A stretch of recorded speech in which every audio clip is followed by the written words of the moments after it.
Alright, so now that I'm a dumbass and just realized that my soundboard is not going to work in a live stream because I don't have speakers, we all gotta learn sometime, right?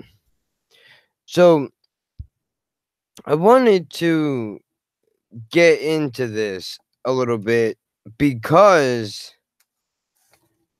of how difficult this entire process has been. And I would imagine if what these people are telling me is true, that there are a lot of people out there that are in a similar situation like the one that myself and my girlfriend are in. So let me just jump right into it. And to start out, I'm going to talk a little bit about rental apps because that is what started this entire thing to begin with. I mean, not really. That was a small part of it, but regardless, it is what it is. So, as sure you know, there are several rental apps that you're able to use. The top 3, I would say, at least to my knowledge, would be Zillow, Hot Pads, and what's the third one? Trulia. Now, using those apps may be great, but it depends on where you're at as far as your income is concerned and where you live. Now, obviously, I don't know where everybody who comes across this is going to be living, but I'm out here in New Jersey and the cost of living is sickening. It's beyond belief, but nature of the beast, what are you going to do?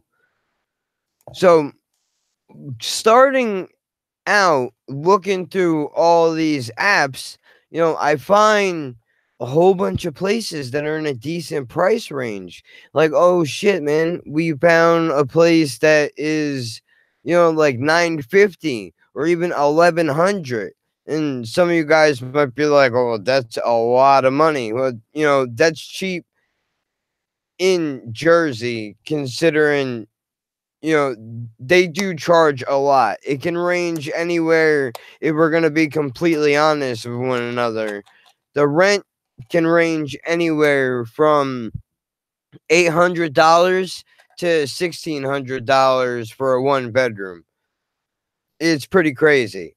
But looking through all these apps, I haven't been able to really find anything. And the few things that we did find turned out to be 55 and older places. Now, I promise you, this is not all going to be negative, but unfortunately, I don't have an ending to the story yet.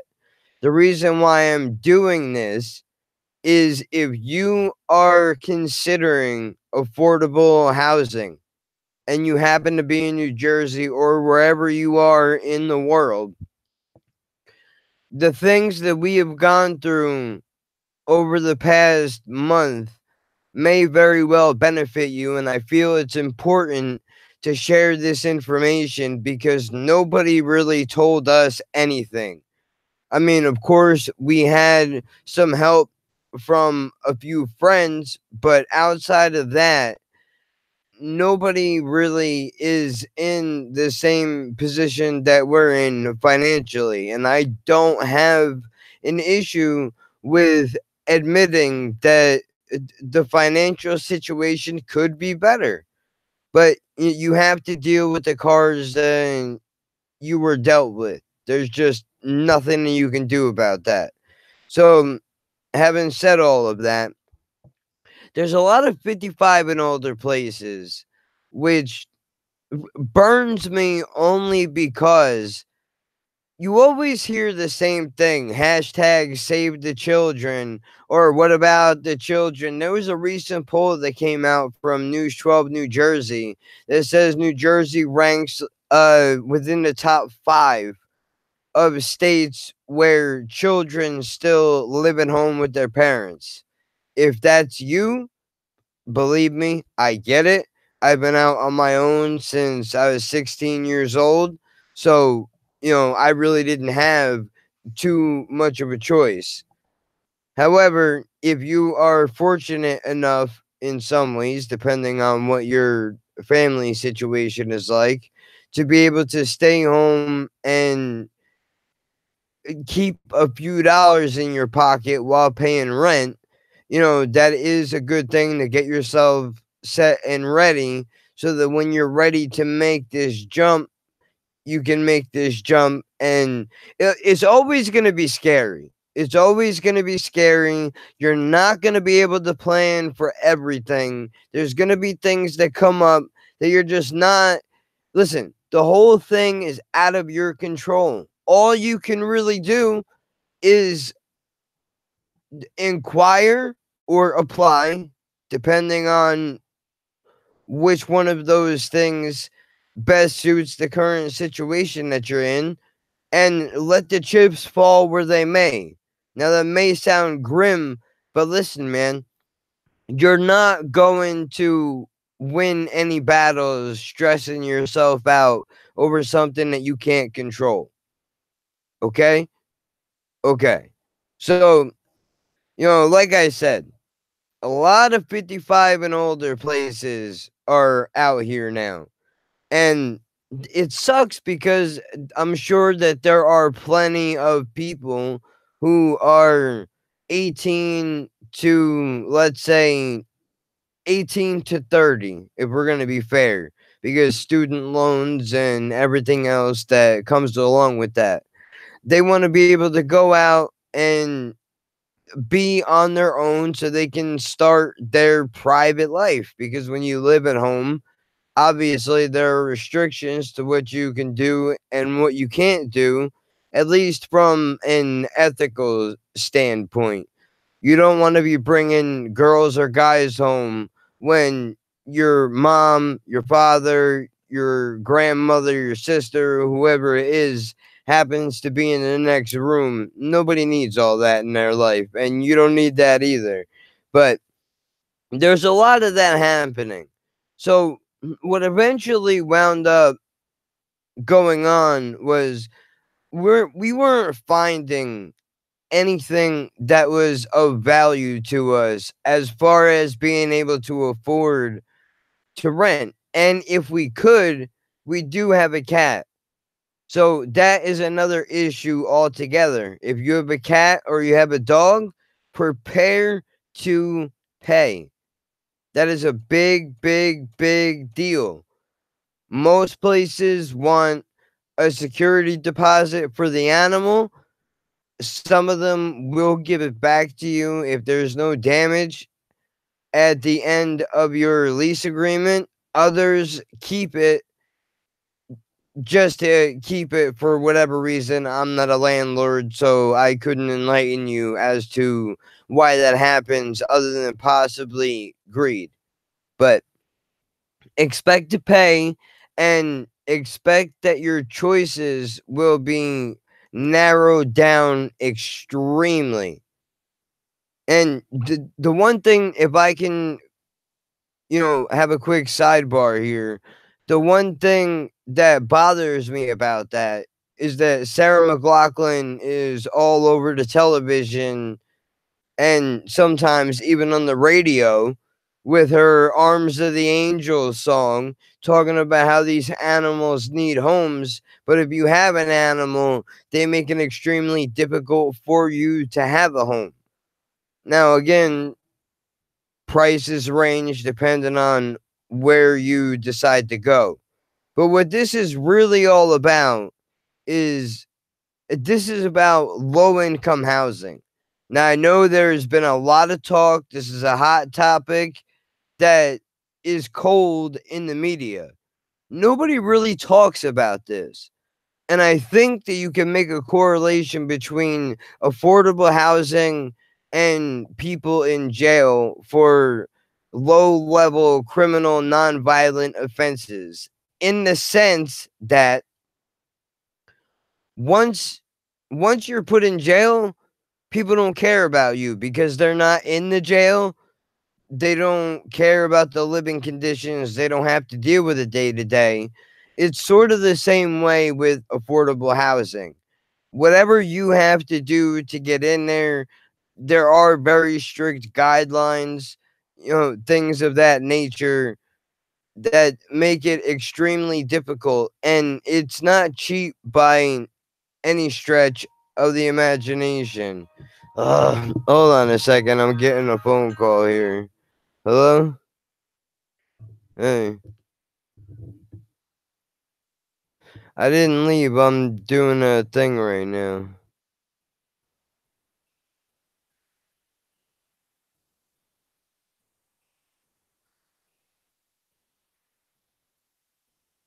Yeah. Oh, I know what it is. I'll grab it when I'm done with this. Alright. Bye. Listen, man. Life happens, dude. What do you want me to do? You're gonna get phone calls. Well, I'm gonna get phone calls. You're probably gonna get phone calls too while you listen to this. Life is not gonna stop because I decide to hit the broadcast button. We all have to live. Nothing we can do about it. But, to go back to what I was saying was, a lot of people really don't care. And if they do care, it's, yeah, well, we want more affordable housing, but not in our backyard. We don't want it in our neighborhood because people associate affordable housing with crime and things of that nature, which in a sense they're right and in a sense they're wrong because I mean, if you're starving, you're going to do what you need to do to be able to survive. But that's a whole different issue. There's there's all different ways that you can look at it. But to just jump directly into this thing here, which is the purpose of why we're here. Just give me 1 second. I know I'm very professional. Hold on. I gotta take this hoodie off because it is hot up here, man. And I can't handle it. Of course, the best connection has to be in the hottest room in the house. But hey, at least I ain't at the moment. There's a house to live in. So, you know, the process is not easy. Let me give you a little insight into what it is that I'm talking about. In the beginning of November, there was we were flirting around with the idea of affordable housing for several months. But one place in particular, and I'm not going to say the name of the place that I'm speaking of, but they were about 45 minutes away from us. And on top of that, there was a 8 month to a year waiting list, which in our current situation is not really, time is of the essence. We need to be able to move because our current landlord is getting up there in age. He has dementia issues. The family really is back and forth with wanting us to rent, not wanting us to rent. So the sooner we get out of here, the better. And there are a whole bunch of stories that go along with that, but that's not the point. Um, so we look into that, and as luck would have it, the same company did to build apartment development with 50 units not too far from where I'm currently staying, which is really good. They opened it up on November 1st. So they're like, listen, man, here's the deal. You have to go on the internet, you have to print out an application, fill it out, but you also have to make sure that you meet the criteria. Like, in other words, well, you might be asking, what criteria are you talking about? Well, let me tell you. If you have any past criminal history, as far as felonies are concerned, you're already out before you've gotten in. They don't want, for whatever reason, and because it is low income considered federal housing, they have the ability to, put those parameters in, so you can't really do much about that. Even any kind of um low level drug activity, if you get caught with marijuana, let's say, like, at one point in my life, I did get into some trouble. That was a long time ago. However, that's still held against me even to right now. But you can go back to the recreational marijuana video I did if you want to get into that story, because I talk about that a little bit. But, that's held against me already. If you are on any kind of a sexual predator list, that is another issue, because these places tend to also, outside of having couples, they also have families with children there. So for obvious reasons, they can't have somebody that was put on a sex offenders list in that building. It just doesn't work. So now we go further down the line. You have to submit a criminal background check and a credit check, but you have to pay for it yourself. This particular place that we applied for cost $50 a person. So we had to shell out $100 in order to just run these things. And I'm not gonna lie to you. I don't lie in the reaction videos that I do. I don't lie in the live streams that I do. I'm gonna keep it completely honest with you guys, because I don't think that people do that enough. I think a lot of people are afraid to be honest. But if me sharing my story could very well help somebody, and that is the whole purpose of why I'm even doing this right now. So I was worried that, because of this old thing that's going on 13 years old, that's going to be a problem. But, there is a chance that if you have a low level drug crime, that you can get a cosigner to help you out and sign on the lease for you, because I don't think that you're allowed to go on a lease yourself. Don't quote me on that. I'm not 100% sure. But let's just say, for the sake of argument, that that is the case. So, okay, we do that. We say, you know what? It's worth the risk. We need to move and we need to have life move in a forward direction. You always want to go forward, not backwards, if you can help it. It's definitely something that you want to do. You never want to have to backtrack, man.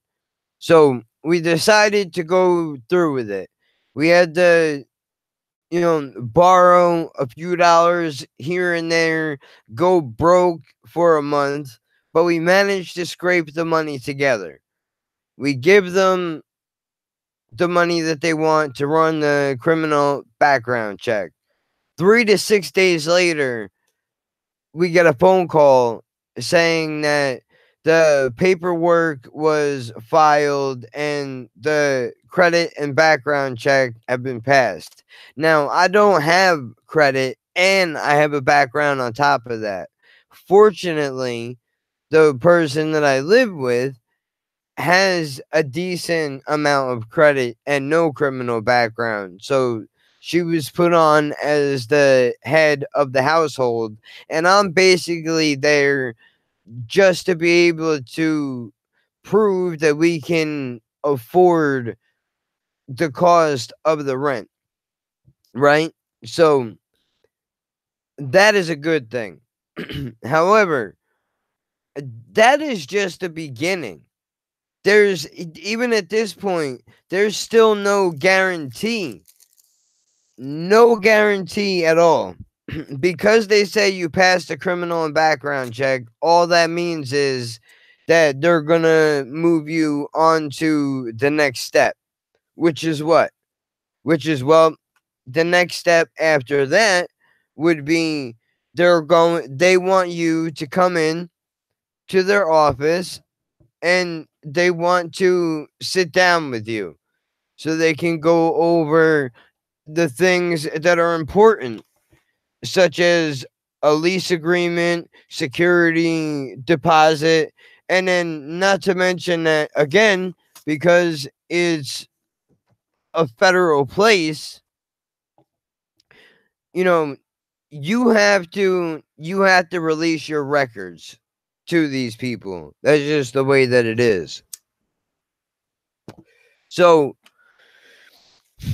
what records would you need in the event that you decide to go down this route? Well, in our particular situation, we needed our birth certificates, social security cards. We needed proof of income. That's obviously a big one. We needed trying to think. Hold on. Birth certificate, social security card. Oh man, I'm really drawing a blank here as to the rest of the stuff that we need. Oh yeah, bank statements. That's another thing too, especially if you get a direct deposit because they want to look at your financial history.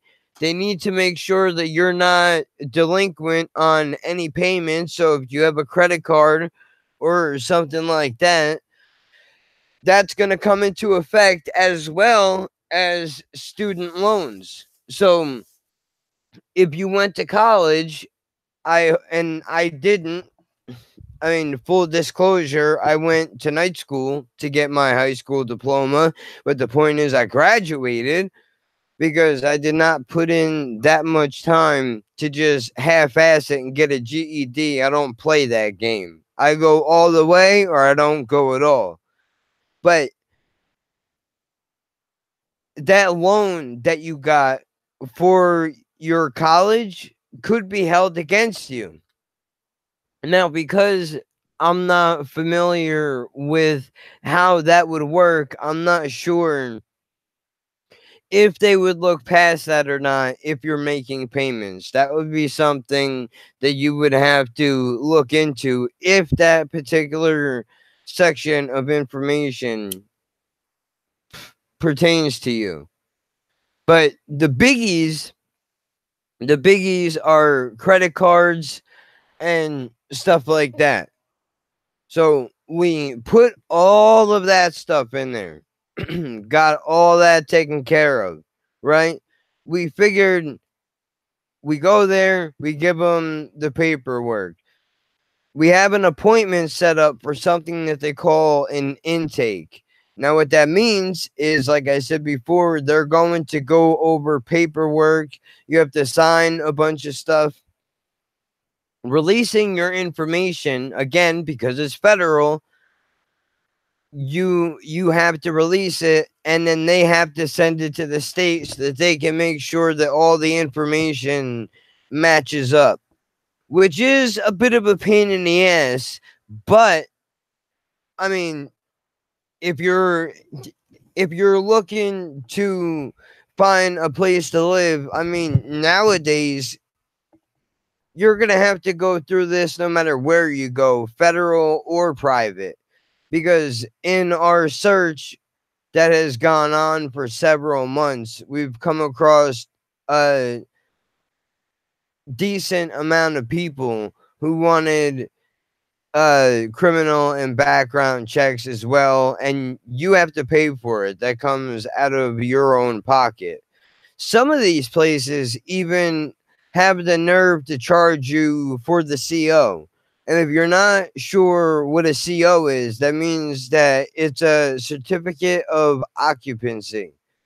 So before you even move into a place, and we're about to get into some real estate nerd shit, but before you even move into a place, they have to have a representative from the township inspect the building that you're potentially going to rent.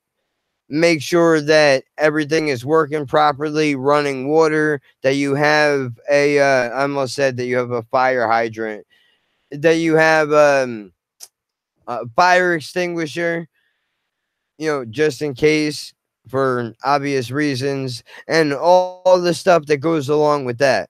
That guy doesn't come out for free. That costs money. So, you could be looking, the prices do range anywhere from 50 to $100 that you're looking to have to put out just for that guy to show up and check off a couple of boxes. But again, that's the nature of the beast. This is what it is. Everybody's trying to make a living, and they know that people need a place to live. So this is the crossroad that you come to. Unless you're going to stay at home with your parents, you have to deal with these sort of things. There's just nothing that you can do about it. So, we have an intake set up. The day before the intake happens, not even 24 hours prior, we get a phone call saying that the complex made a mistake. They didn't have all the paperwork, and all the places were filled up. And you may come across this as well, which is why I'm bringing this up. They were like, look, we're sorry. We're not even in our regular office at the moment. So we just got all the proper paperwork, and we realized that we were attempting to lease out more apartments than we had. So sorry about that, but don't worry. The money that you gave us for the credit and background check is still going to apply. It's just that now you're going to go on a waiting list. And what's going to happen if you go on the waiting list is every 6 months, they're going to send out a letter asking you if you still would like to continue to be on the waiting list or if you want to drop out. Found another place instead. So if you're still interested, you obviously have to get back to them quickly. Otherwise, you lose your spot. Which that's one thing that was kind of aggravating, and I'll get to that in a little bit. But we were like, okay, that's fine. This is what it is. Mistakes were made. Human error. There's nothing that you can really do about that. And to be fair, I was pretty bummed about it, but one of my friends actually was like, look, man, you can't, people are going to make mistakes. There's nothing you can really do about it. There's no sense in getting worried about something that you can't control. And just continuously rolling that over in my head kind of just got me through that period of time where I realized, like, all right, you know what? Whatever is going to happen is going to happen, and there's absolutely nothing I can do. We did everything in our power, and now all we can do is wait. Well, as luck would have it, we happened to have gotten a phone call a few days ago saying that somebody dropped out of the application process. They obviously didn't give us a reason why. I'm sure that's private, but with the details that I'm going to get into later, I think I might have an idea of what happened. And it's not even to say anything bad about the place itself. Again, I think this comes down to human error in the sense that you're not always going to catch somebody on a good day, and you have to keep that in mind.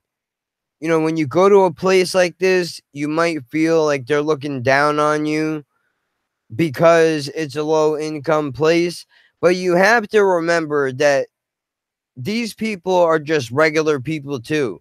Just because they work for the government doesn't make them any different from somebody that works in a Macy's.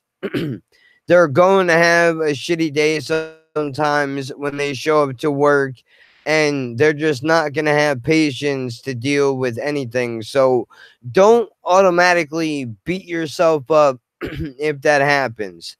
Whatever financial situation that you're in, you just need to worry about getting by. That's all that you can do. If somebody's going to look down on you for that, that's their problem.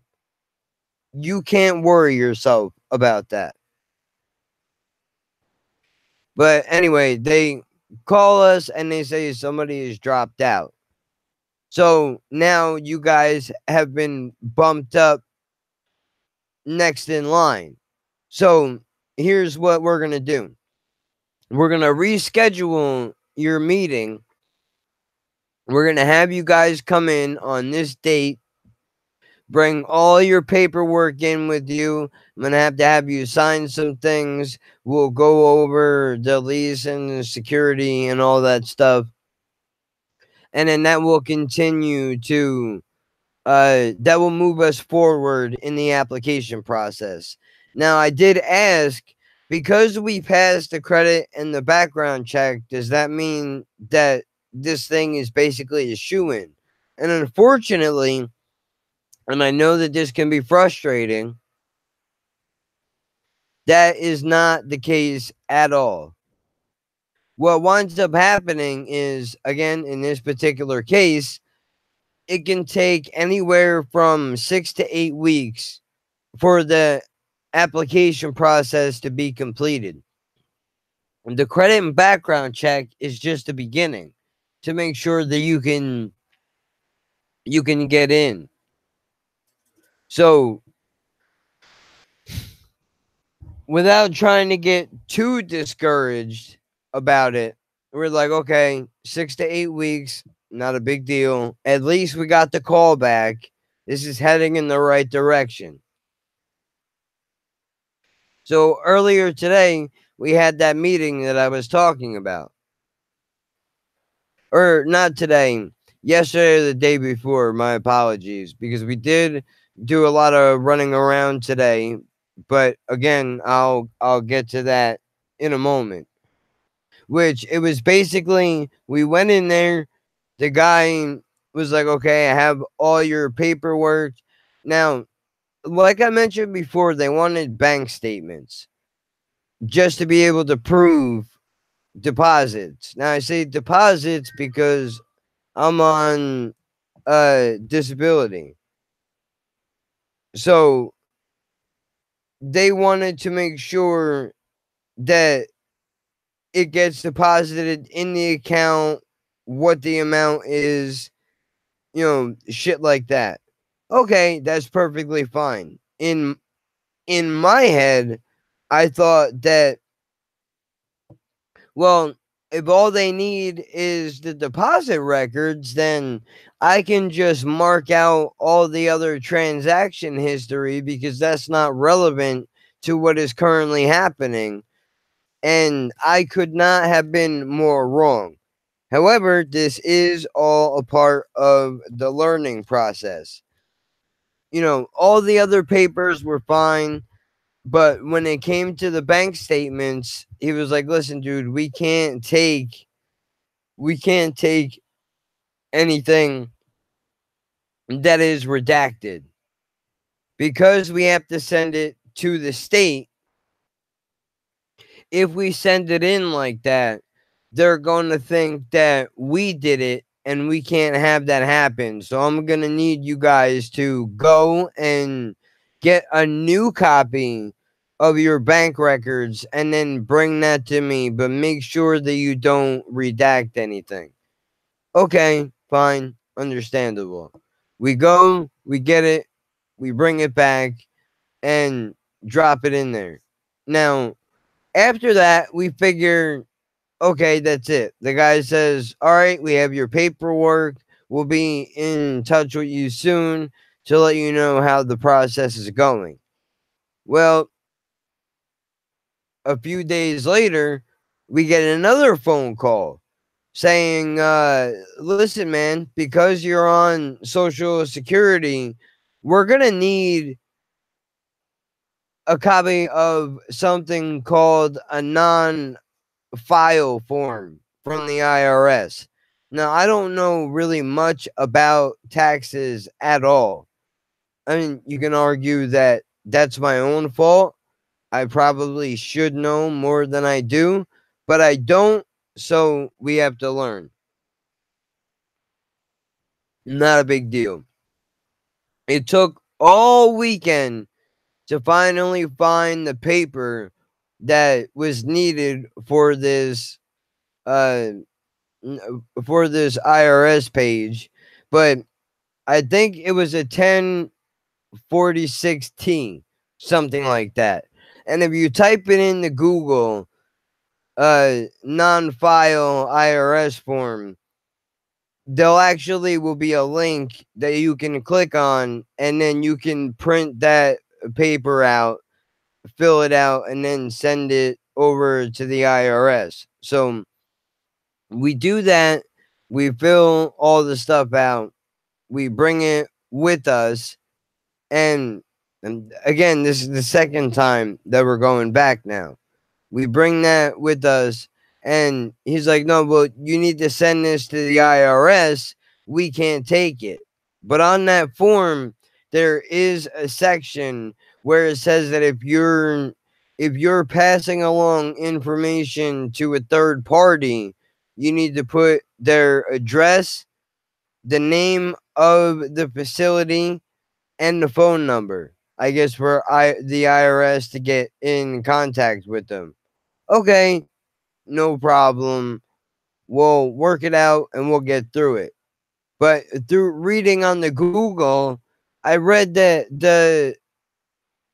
the tax season starts in June because these papers are not available before then. So I wrote June on the page when really what I was supposed to put was the beginning of the year. So if you're going through this process, or if you're considering it, if it comes down to the fact that you need to be able to get a year's worth of the IRS forms, you have to date it from the beginning of whatever year that they're asking you for, not the middle. Again, my mistake, but you live, you learn.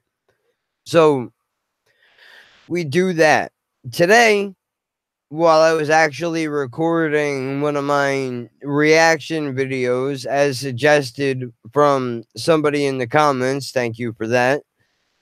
The guy calls again and says, oh, hey, listen, we actually need another paper from you. Now, the one thing, if I could make a critique about this whole thing, it's that I personally believe, and you may have a different opinion on this altogether, but I personally believe, like, if we needed all of this different type of paperwork, that should have been mentioned from the beginning, not take half of the paperwork and then tell us you need another form. We go and handle that on our own, and then you tell us that we need another form. That is not helpful in the slightest, especially since it's difficult to get around. for us specifically, again, you may be in a different position, but if you are in the same position that we're in, these are things that you have to look out for. Or even if you're not in the same position, these things, they do tend to creep up on you pretty quickly. And the other form that they wanted was something called a cash compensation form. Now, when you hear the words cash compensation form, what's the first thing that comes to your mind? I'll give you a second to think about it. If you thought it pertained to money, congratulations, you came to the same thought that I did, which was that, well, cash obviously is in there for a reason. Obviously, they're going to need cash. So, while I'm on the phone with the guy and he's talking to me about this form, I'm like, okay, dude, so what you're saying is with this form that you're going to need money. He's like, yeah, you're actually a few $100s short of the yearly income that you need to make for us to be able to file your application. Like, oh, okay. It's too bad it took you this long to figure that out. I understand we're not the only two people in the world, but I mean, come on, man, try to work with us a little bit. But either way, you know, it has nothing to do with money. What the cash compensation form actually means is because we were a few hundred short, that paper specifically relates to you just have to have somebody sign it saying that whatever that shortage was, there's somebody that will give you the difference with the money so that they can send that over to the state and continue with the application. So we had to run all the way back out there, get the form. The person who we were going to try to have sign it was not even in the country at the moment. So we're panicking, man. And now I'm freaking out because I think this is all about money because I didn't find out until after we were already at the place that it had nothing to do with money. That's when they had explained to us that it's just a piece of paper in order to tell you that you need to make up the difference. We're not going to ask you for it, but it's just so that we can continue. Okay, fine. So the guy hands us the paper, the same dude that we've been dealing with for a while, and he says, all right, well, since she's not here now and she should be getting back within a couple of days, take this paper, bring it home, have her sign it, and just get it back as soon as you can.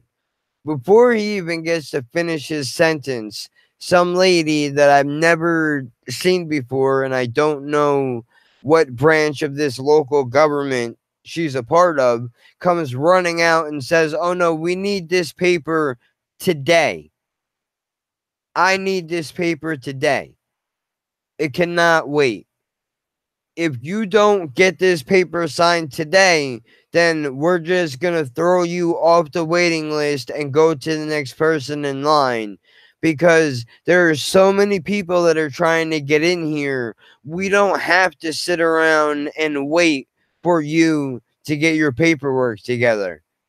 Like, okay.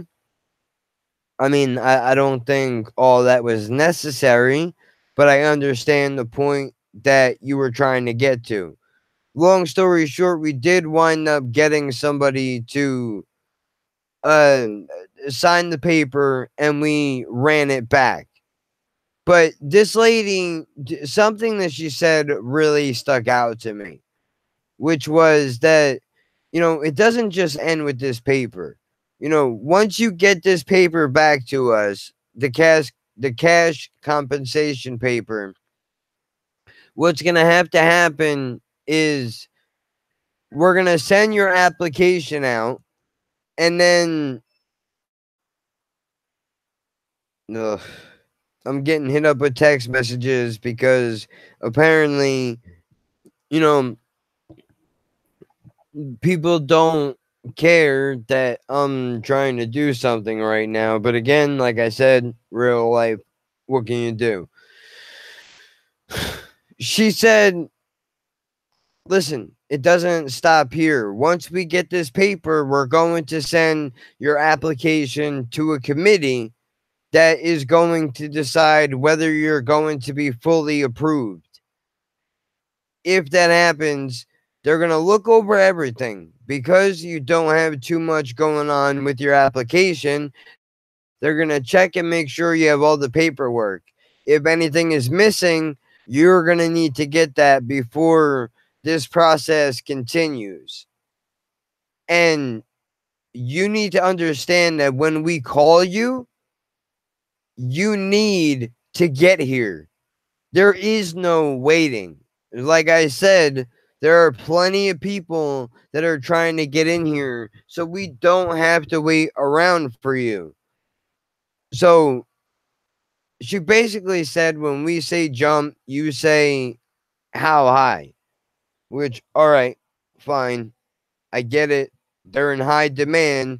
However, we have a very, very small network of people that help us out with getting back and forth to these places, who have children or jobs and lives of their own, where they're not going to stand around and wait for us to give them a call, as they shouldn't, because they have their own lives that they have to deal with.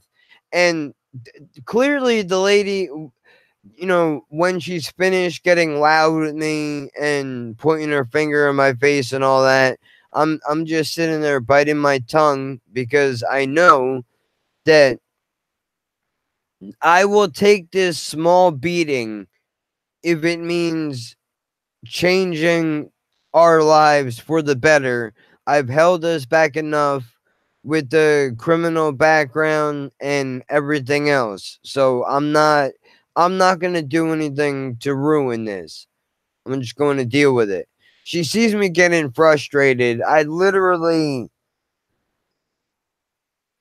put my face in my hands and I was rubbing my eyes like, dude, I don't know. I don't understand what you don't understand. When she finally finished talking, I was like, listen, the problem is that we only have a couple of people that we can rely on, and there's really no guarantee without notice that we'll be able to get here when we need to get here. And she was like, look, I understand your concern. And she actually was starting to be a little bit nicer. And she said, worry about it when you need to worry about it. But hold on. I'm going to be back in 2 seconds. I have to run downstairs real quick. The wind just blew my damn front door open, and I don't want raccoons or skunks or whatever else that's outside to run in here and get in. So just give me 1 second. I'll be right back.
coming back.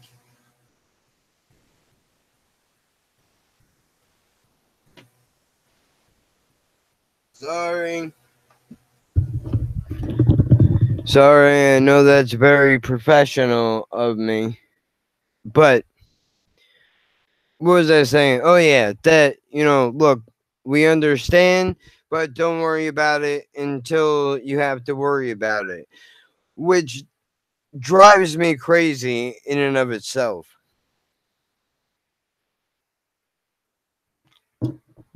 Because when we would have to worry about it, there's no guarantee we're going to be able to do anything. And it's not like the place is down the street. It's a decent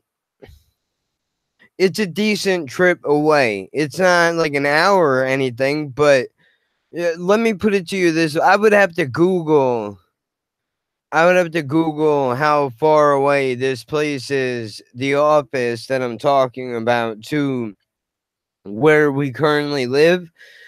But I'm going to guess that I don't know in miles. I can tell you that when I was younger, I walked from the town that office was in all the way back to the area where I currently live now, and it took several hours to do that.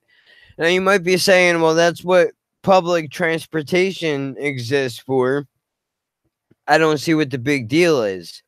Well, it's a big deal when you have to choose between paying rent that you can barely afford where you live now and going to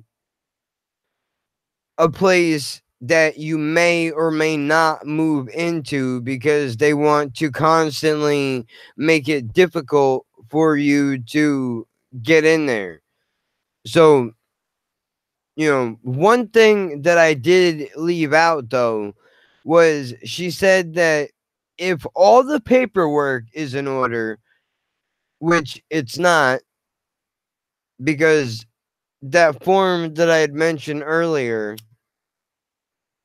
that IRS form, it takes at least 10 days for the IRS to receive your request to send out that form.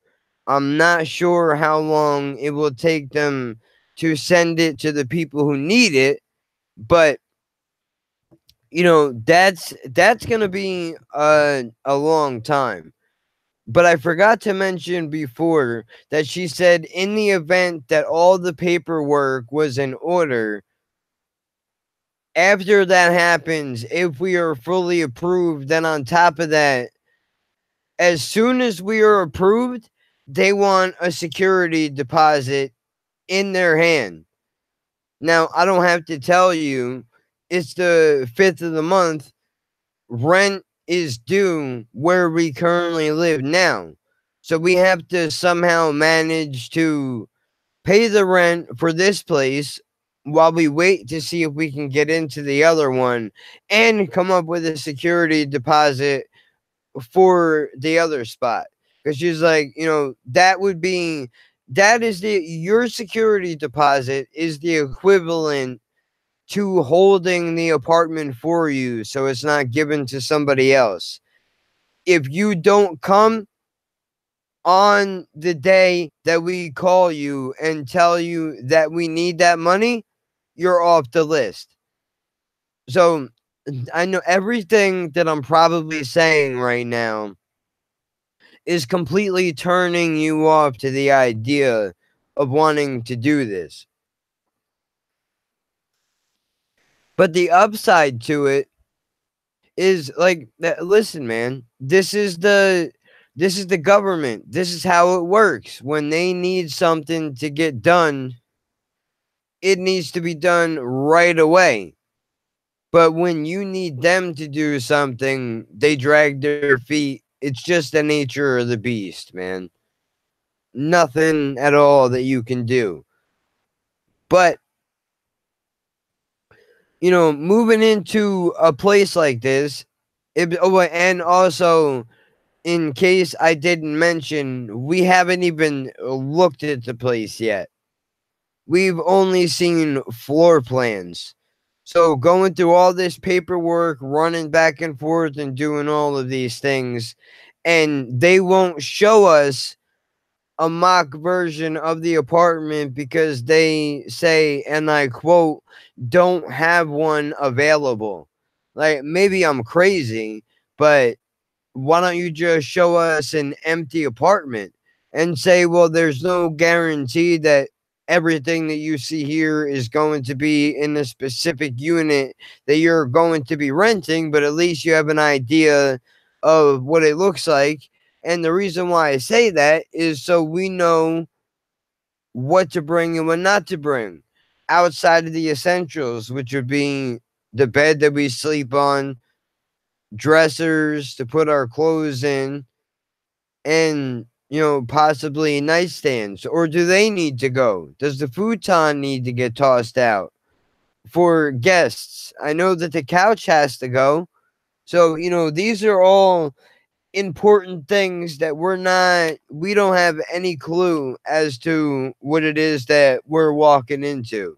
So real quick, let me look over my list of things. I covered the application, covered the criminal background and the credit check, the paperwork. Income varies, and income is going to fall directly into the income bracket and percentile that you fall in. It's different for everybody. But let's say that you make $800 a month. That would put you in the lowest income bracket, which is the 30 percentile. That's where you would be. And as I'm sure you can gather, those are always the first places to go because there are more people on the lower end of the ladder than there are on the higher end of the ladder. So that is a problem. But depending on where you fall in this income bracket, depends on what size apartment that you're going to qualify for.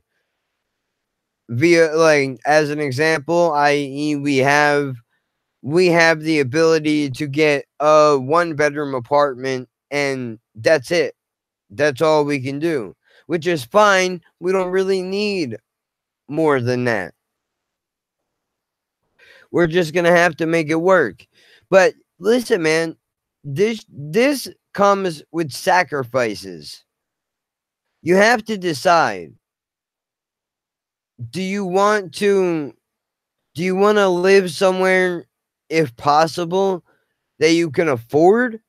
Or do you want to live in a bigger place and continue to struggle and sweat every night when you're going to sleep, worrying about how you're going to pay your rent bill or where your next meal is going to come from? You're gonna have to give things up. I'll quote Ill Bill in a song, This Is Who I Am. He actually said, for everything you gain, there's something you lose. Now, I'm sure he didn't make that up, but that's where I heard it. And that's essentially what this situation is. If you want to live in a place that you can afford, there are things that you're going to have to give up. You're not going to be able to live in a house where you're spaced out from your neighbors. You're going to be on top of other people. That's just something that you're going to have to get used to doing. It sucks, but that's part of the deal. And I don't know about you, but I would much rather live in an apartment complex where I know that we can afford to live, at least somewhat, versus moving into a place where it's anxiety every day, worrying about are they going to raise the rent again? You know, what if the water bill goes up? What happens if the electric or the gas bill goes up? Or the sewage, or something breaks inside of the house. And that's the other thing too, man, is you have to, while I'm on this, I might as well bring this up. If you've never rented yourself before, if you've never went and ventured out on your own, reading the lease is one of the most important things that you will ever do in your life. Now, this lady did say to us, look, I have a copy of the lease right here in my hand, but you're not going to see it until you're approved and we get that security deposit. But again, that goes back to sometimes you have to just bite your tongue. You have to know when. You have to know when to open your mouth. Sometimes you have to eat shit, dude. It's not all about ego. And believe me, I'm the first person to open my mouth when I feel like I'm being disrespected, but I'm also in my latter years of life, even though I'm still very young, I'm starting to understand that there are times when you open your mouth and there are other times where you just shut up and take it because the risk reward factor, opening your mouth and risking the place is not worth losing the possible reward of improving an overall life quality. But let me jump back on to leases real quick because this is important. It's one of the most important things that you're going to do. When you go into looking at a prospective place, whether it's renting privately from somebody or going into affordable housing, you need to read. I can talk. If I could talk, that would be great. You need to read that lease over because you want to make sure of everything that thing says. What am I talking about? Let me give you an example of what I'm talking about. For example, it's very important to know whether or not if something let's say there's a dishwasher in the prospective place that you're going to rent. Is there a stipulation in the lease that says if that dishwasher breaks, whether it be wear and tear or whether it be some kind of a freak accident, that you're responsible for it? That's important. Ask questions. Don't worry about whether you're annoying the person that you're talking to or not, because if you can't sit and have a conversation with this person about your perspective rental ideals, then that's not somebody that you want to rent from at all. And maybe you want to get out of the place where you're living as badly as we do for your own reasons, but don't let that sidetrack you. Make sure you ask questions if you're not sure about something. Have them clarify what the lease says. If you have to, bring it to somebody that knows this type of language, because look, you're going to get screwed in every single contract that you sign. That's just a fact. But you do have the option to make the screwing as gentle as possible, but it's up to you to do that. They're not going to go out of their way to try to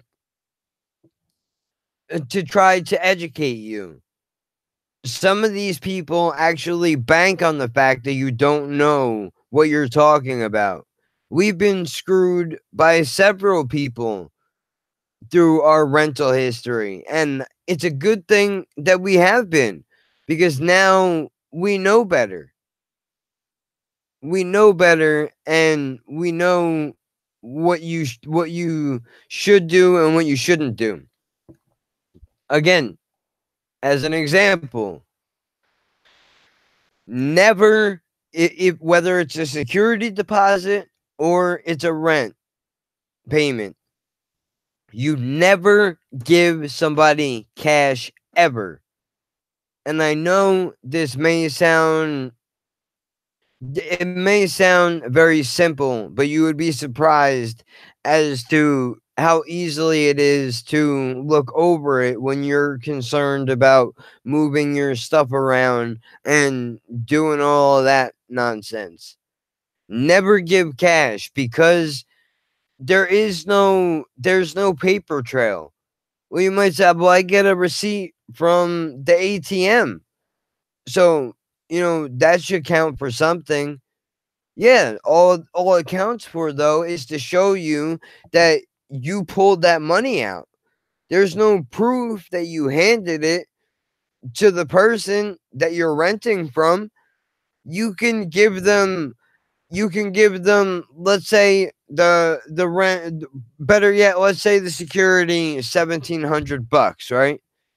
And you hit the bank, you pull $1,700 out if you have it like that, and you give them cash.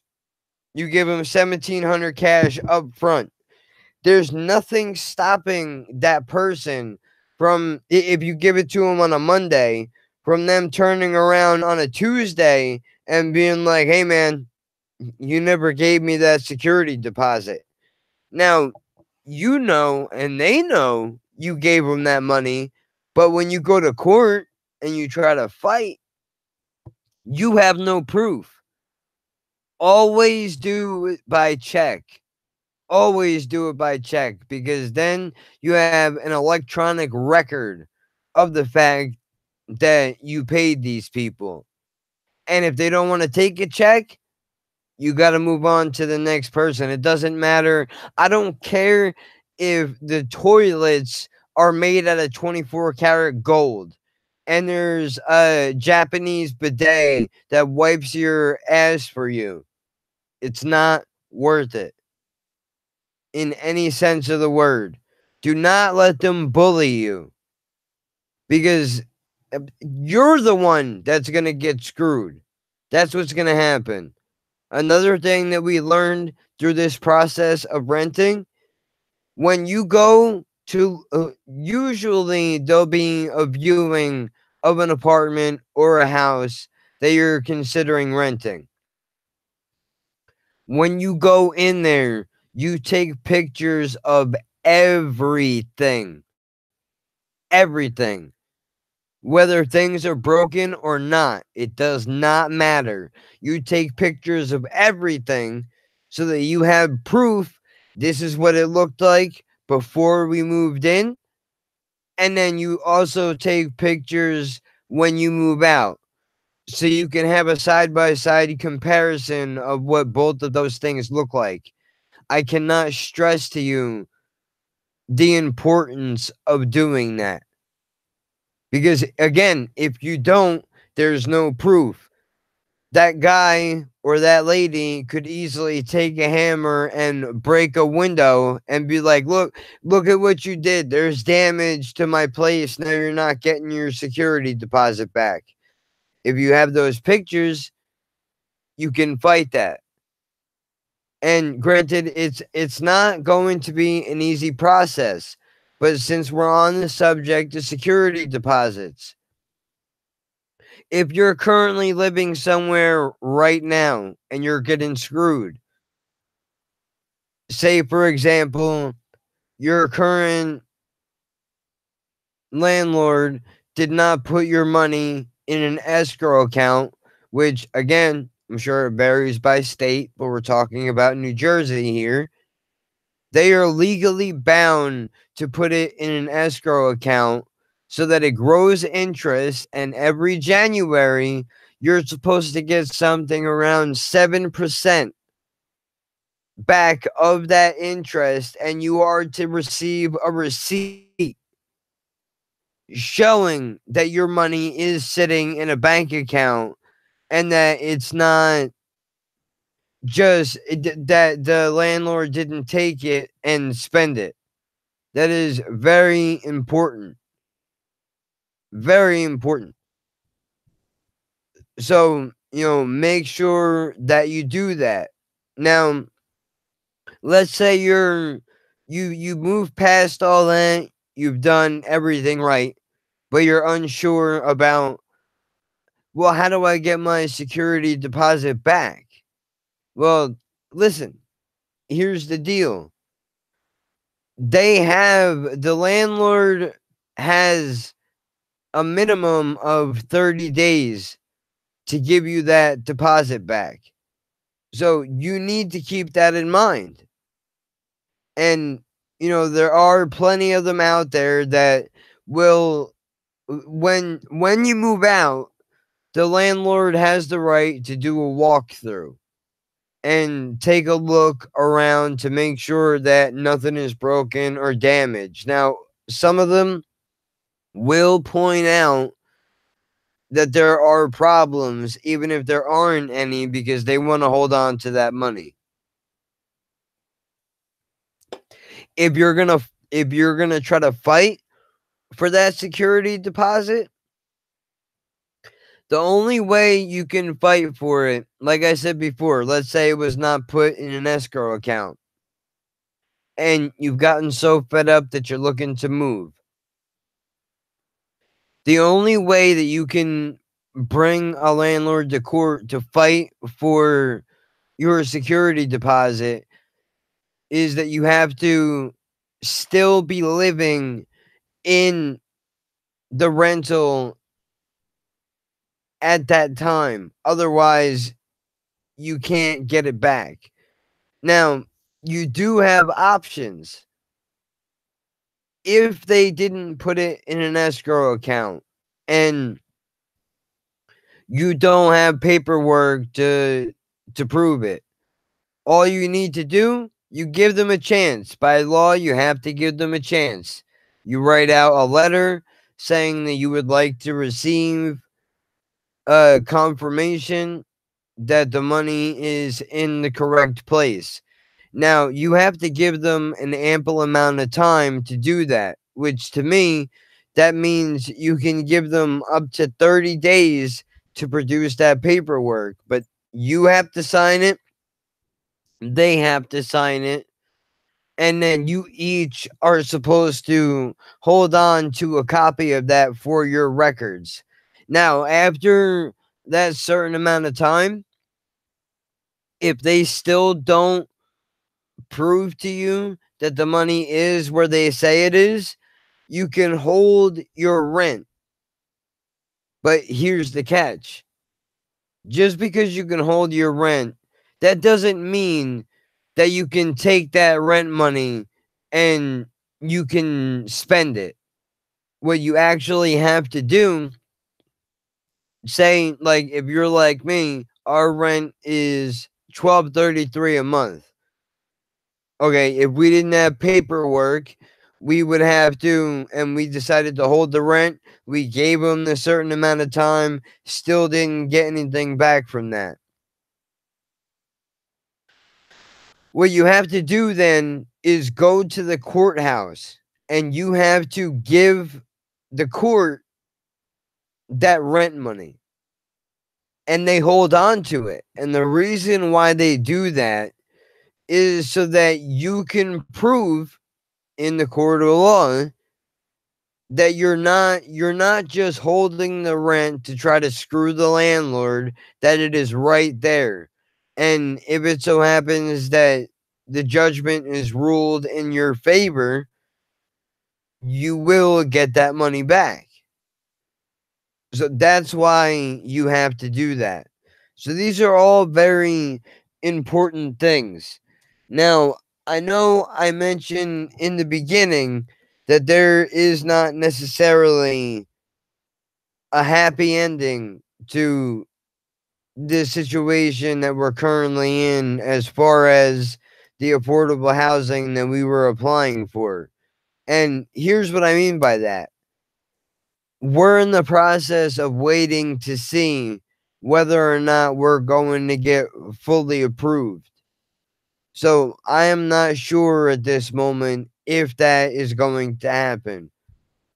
I am going to use a cliche right now and say that this is one of the situations where you want to prepare for the worst and hope for the best. It would be amazing if we get into this place, whether we see it or not beforehand. If we don't, we don't. At least we know we have done everything in our power to try to get in there. I equate it to saving a marriage in the sense that, like, dude, there's only so much that you can do. You know, if two people fall out of love with one another, that is just what it is. You can't change it. You just have to accept the fact. So that I'm hoping that we do get in because I really want to, just because it would make it a lot easier to be able to live. But I'm not sure. But you need to be able to have patience with things like this. How long until the screaming starts? Just kidding. Hey, what's going on, dude? Take care. You too, bro. I hope everything is going all right with you.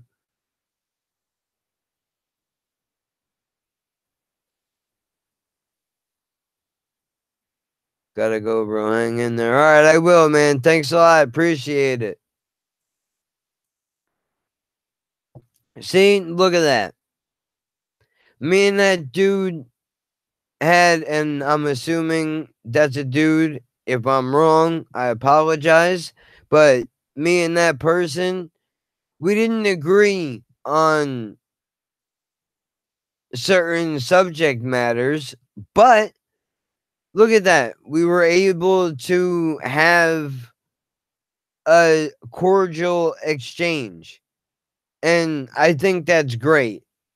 If only more people in the world were able to do that, I think the world would be a much better place versus what it is now because everybody is so afraid to just have a conversation.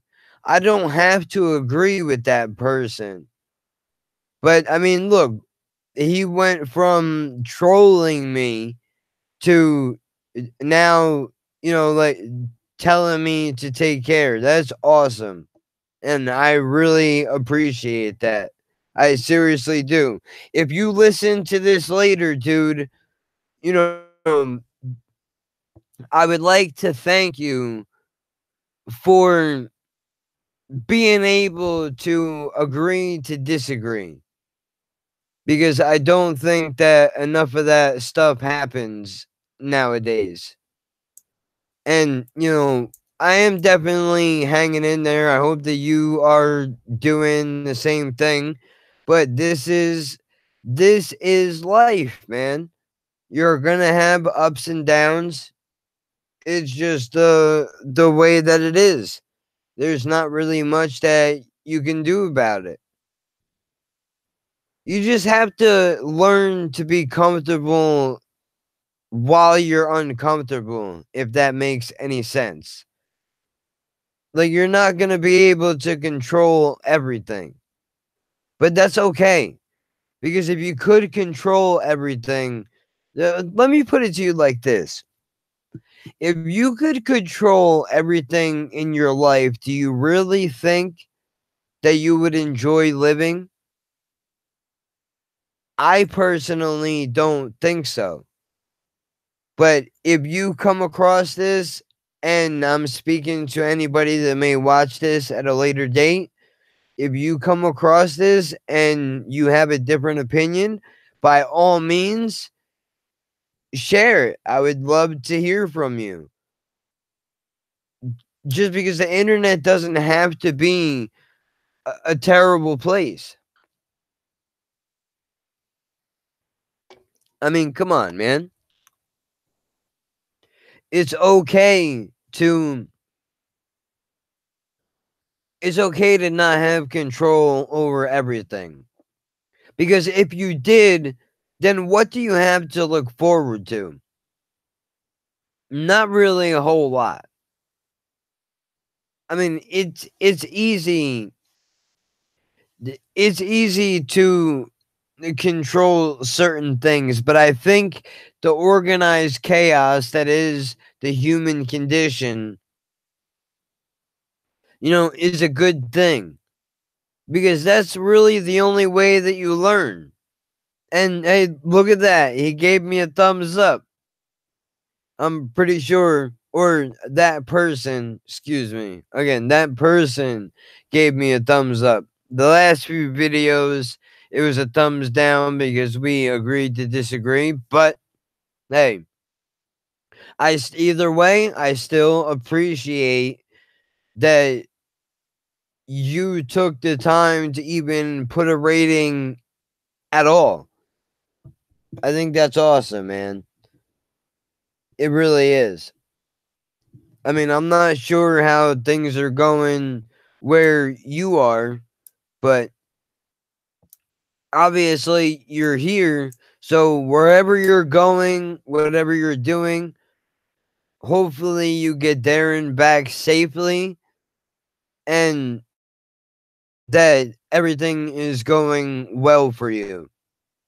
Because even though we agree to disagree, I would not want to see anything bad happen to you or anybody else for that matter. You know, this is a really good thing, man. I feel like the ability to have contact with people in this forum is great. Just because there's people from all walks of life in this channel, involved in this channel rather, that from all over the country, all over the world. That kind of stuff is important.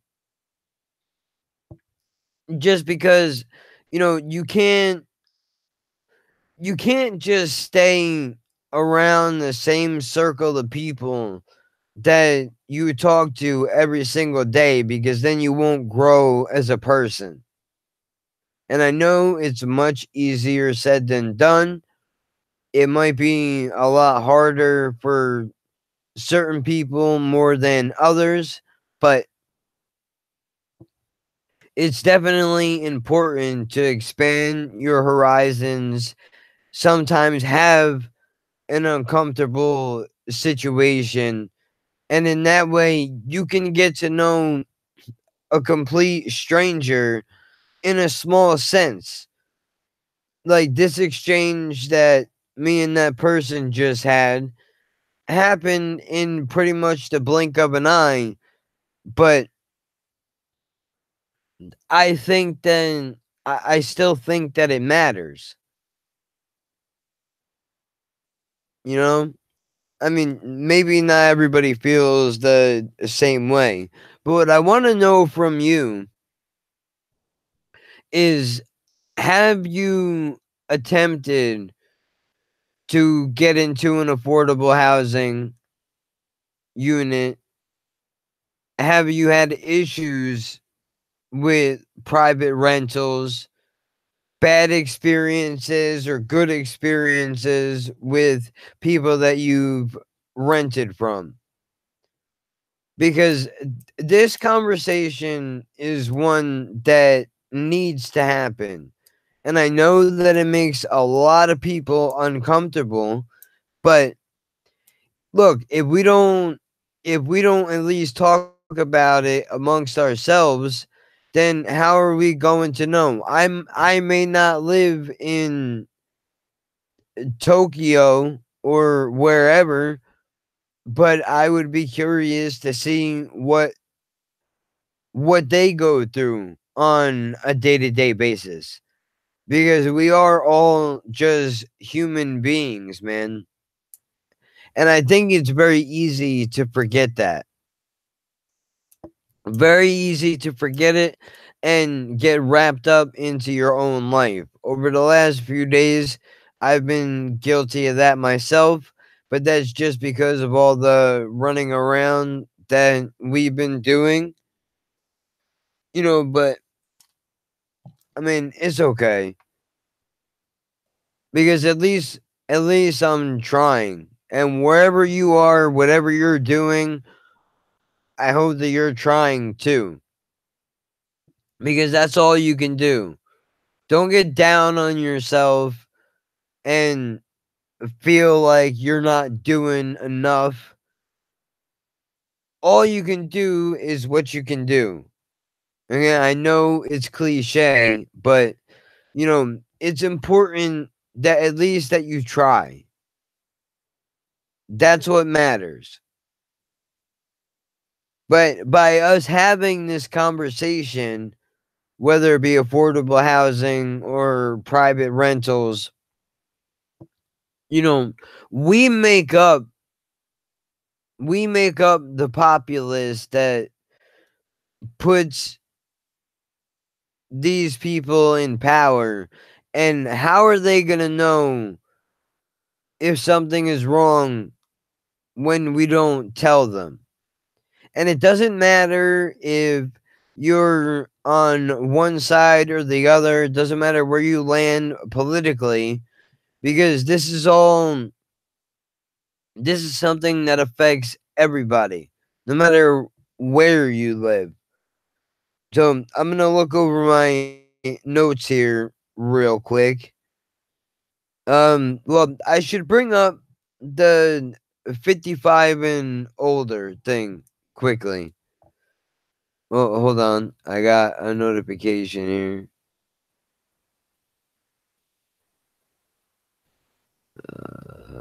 Okay, that's for a separate video that I did, which, by the way, there are reaction videos up on the channel if you want to go and check that out. Those have been really fun to make. Like I said, I'm enjoying communicating with all of you. And I know that a lot of you guys probably won't even come across this live stream, but that's completely okay. Maybe it doesn't apply to where you are currently in your life, or maybe you're just watching those videos to forget about whatever issues that you have for the moment. Either way, I'm happy that you're here and that we're able to have a conversation. But the 55 and older thing in New Jersey is kind of out of control. I know I had mentioned it earlier as far as, where it's all about the market, and you know it's easy to make money off of older people.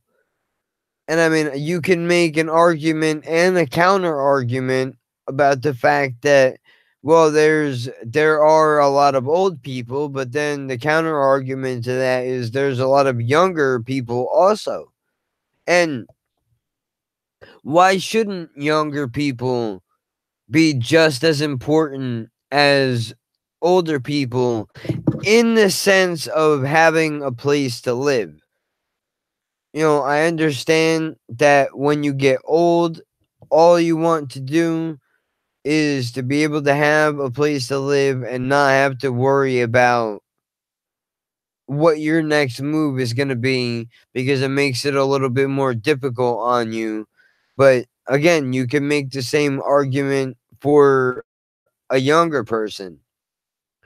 But, Zillow, HotPads, Trulia, they all need to add an option in their apps to take off that part of the search engine, because it's almost like a false advertisement in a way. Like, all right, I'm not 55 or older, so I'm not going to be able to get in there. And even still, I'm disabled, and yet somehow I still don't qualify. But I'm not trying to get on all that negative nonsense, because I'm proud of what we have done. Regardless of what happens, I'm not going to sit here and lie to you and say that it's not going to sting if we don't get in. But look, we did everything we can do. We've jumped through fire hoops, and that's that. The only thing I would want if we don't get in is to just be able to find out why. What was the reason why we don't get in? That's all. That's all that I want to know. And then the next question directly on my mind would be, so now that that's over, what's the next move? Because it's definitely not easy at all. But that's okay. Anything worth having in life is not easy to obtain. If it is easy to obtain, it's probably not going to last very long. So just remember that.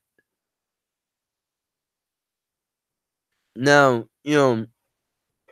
I brought all of this stuff up. I'm trying to think if there's anything that I'm forgetting about. But I hope that this video has helped you. Oh, yeah. Well, one more point. If you are renting from a landlord privately or otherwise, in the New Jersey state law, if a landlord wants to come by your residence for any reason, they have to give you a 24-hour notice minimum. They can't just show up, knock on the door, and tell you to let them in. If they try to do that, by law, you don't have to answer that door. You don't, because they need to give you a notice so that it gives you time to make sure that you're there. Maybe you need to clean up a little bit or whatever the case may be. But again, kind of goes back to, but don't let them bully you. And if you can, try to talk down the price of the security deposit. It's worth a shot. I'm not saying try to be extremely cheap. Like, if the security deposit is $1,700, I'm not saying to you try to get the landlord to drop it down to $600, because at the end of the day, that guy needs to make money too. But don't let them try to throw the fact that they have property taxes in your face. They chose to buy a house, so they knew what they were getting into from the beginning. You can't allow that to affect you. At the same time, my grandfather lived in the same house for 30 years. one day his landlord gave him a call and said, "Listen, man, I appreciate the fact that you paid on time for as long as you've been here, but I decided that I want to sell." So a place that he had made his home for 30 years has just up and vanished. So you always, I mean, I guess you kind of have to treat apartments like people who cheat, in the sense that you always have to have a backup on the back burner just to make sure that you're not leaving yourself stuck and stranded in one place. And I know that it's a little more difficult as far as housing is concerned because, you know, within a day, a place can be taken, and that's going to be that. But again, don't let it discourage you. It's important to attempt to keep high spirits. Now, I'm not going to say that it's not okay to have a low point. Of course there is. That's part of the process. It's all right to be frustrated, and it's all right to want things to work out, but just make sure you keep in the back of your mind that that may not always be a possibility. That's very important, and I'm talking to you as somebody who has been through the metaphorical ringer with things like this. So, it is important. I hope that some of the information that I've given on this thing has been helpful. You know, if there's a question that I can answer, definitely drop it in the comments, reach me on Twitter, however you want to do it. I will do the best that I can to try to help you. All I can do is give you the story of what it is that we're going through. And I know I said it a bunch of times, your situation may be different, but it's always good to have an outsider perspective. So, hopefully this will start a good conversation. If not here, at least amongst you and the people that you hang out with, possibly your family members. Because, like I said, these things don't get talked about very much. And that's a shame. But it is what it is. So, if I've forgotten anything, I mean, I can always do another video in the future.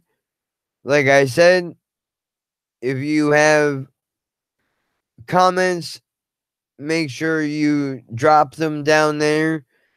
If you disagree or agree with anything that I've said, go ahead and drop that down there as well. And, let me know if you're comfortable enough. Let me know about what your experience has been. Has it been a difficult ride for you to get where you are now? Are you in a more comfortable position now than you have ever been before? If not, what is preventing that from happening? If you're comfortable enough to speak about it. I know that I, at times, can be a bit of an open book, but I want to try to help people. So if you're thinking about going down this route, then by all means, we can have a discussion about it. If not, and you just want to listen, then that's completely okay too. I appreciate everybody who will watch this video. Every person that is subscribed to this channel, all the suggestions that I've gotten, you can also suggest topics for live streams. That's always a good thing. I would be open to that. Like I said to the other guy, wherever you are or whatever you're doing, I hope that it's working out for you and that you have some type of a support system or people that you can talk to try to get to where you want to be. Make goals for yourself. That's what I did. I said that we were going to figure out a way to get this thing taken care of. And that's what we're in the process of doing. If we can do it, you can do it. And you may not have the same restrictions that we have. But, matter of fact, I hope that you don't. I hope you don't have the same restrictions that we have. And the journey for you is a little bit easier for you to get where you need to be. With all of that being said, again, I appreciate everybody that comes across this video, everybody who is subscribed, everybody who has suggested different things on the channel. I enjoy the fact that we're able to communicate with one another, and I mean, I think that's about it. I could go deeper into other parts of this conversation, but I just kind of feel like it would derail the original topic, and that's not what I want. So, maybe in the future I'll set something up to where we can do more of a deep dive on everything that goes along with all of this.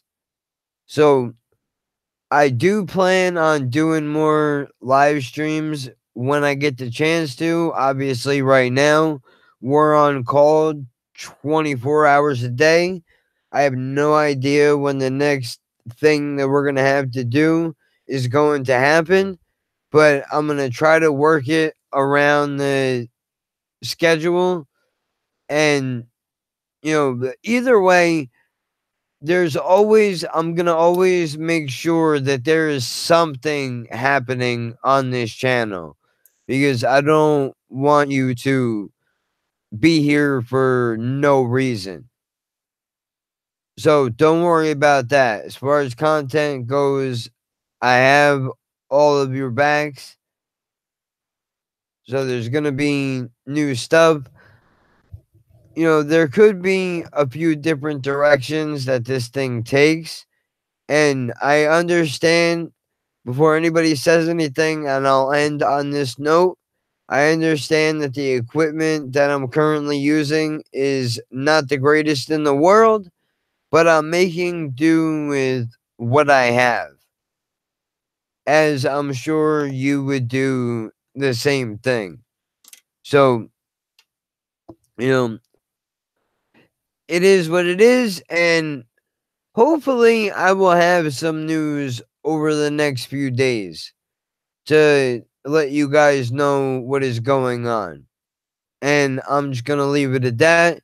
Everybody have a good night, and I will see you one way or another in the not too distant future.